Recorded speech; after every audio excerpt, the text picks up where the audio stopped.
Hello hi it's Thursday evening. ಇವತ್ತು ಬೆಳಗ್ಗೆ ಪೂಜೆ ಮಾಡಲಿಕ್ಕೆ ಆಗಲಿಲ್ಲ. ಸೊ ಹಾಗಾಗಿ ಇವತ್ತು ನಾನು ಸಂಜೆ ರಾಯರಿಗೆ ಪೂಜೆ ಮಾಡ್ತಿದ್ದೀನಿ. ಇಲ್ಲಿ ಪ್ರಸಾದಕ್ಕೋಸ್ಕರ ನಾನು ಸ್ವೀಟ್ನ ಮಾಡ್ಕೊಳ್ತಿದ್ದೀನಿ.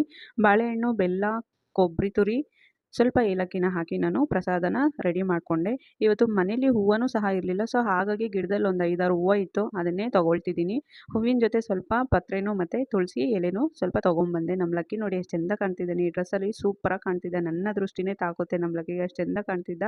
ನಂತರ ನಾನು ದೇವರಿಗೆ ತುಳಸಿ ಕಟ್ಟೆಗೆ ಮತ್ತು ಬಾಗಿಲಿಗೆಲ್ಲ ಅರಿಶಿನ ಕುಂಕುಮ ಇಟ್ಟು ಸ್ವಲ್ಪ ಹೂವಿನಿಂದಲೇ ನಾನು ರಾಯರಿಗೆ ಅಲಂಕಾರವನ್ನ ಮಾಡ್ತಿದ್ದೀನಿ. ಇವತ್ತು ಸಿಂಪಲ್ ಆಗಿ ರಾಯರು ತುಂಬಾ ಚೆನ್ನಾಗಿ ಕಾಣ್ತಿದ್ರು. ನಂತರ ದೀಪ ಹಚ್ಚಿ ಪೂಜೆ ಮಾಡಿ ಮನೆಗೆಲ್ಲ ಧೂಪವನ್ನ ಹಾಕ್ತೆ. ಧೂಪ ಹಾಕೋದ್ರಿಂದ ಮನೆಯಲ್ಲಿ ಪಾಸಿಟಿವ್ ವೈಬ್ ಕ್ರಿಯೇಟ್ ಆಗುತ್ತೆ. ಸೊ ಹಾಗಾಗಿ ತಪ್ಪದೆ ನಾನು ವೀಕ್ಲಿ 1 ಟೈಮ್ ಪೂಜೆ ಮಾಡಿದಾಗ ಧೂಪವನ್ನ ಮಿಸ್ ಮಾಡದೆ ಹಾಕ್ತೀನಿ. ಹಾಗೆ ನೈಟ್ಗೆ ನಾನು ಬೆಂಡೆಕಾಯಿ ಗೊಜ್ಜು ಮತ್ತೆ ಮುದ್ದೆ ಮಾಡ್ತಿದ್ದೀನಿ. 1 ಮಿನಿಟ್ ಅಲ್ಲಿ ನನ್ನ ಡೈಲಿ ರೊಟೀನ್ ಅನ್ನ ರೀಲ್ಸ್ ಮುಖಾಂತರ ನೀವು ನೋಡ್ತಿದ್ರಿ. ಅದ್ರ ಜೊತೆಗೇನೆ ನಾನು ಒಂದ್ ಸ್ವಲ್ಪ ಡೈಲಿ ರೊಟೀನ್ ಅನ್ನ ಲೆಂತಿಯಾಗಿ ಫೇಸ್ಬುಕ್ ಪೋಸ್ಟ್ ಅಲ್ಲಿ ಶೇರ್ ಮಾಡ್ತಿದ್ದೀನಿ. ಮಿಸ್ ಮಾಡ್ದೇನೆ ನೋಡಿ ಸಪೋರ್ಟ್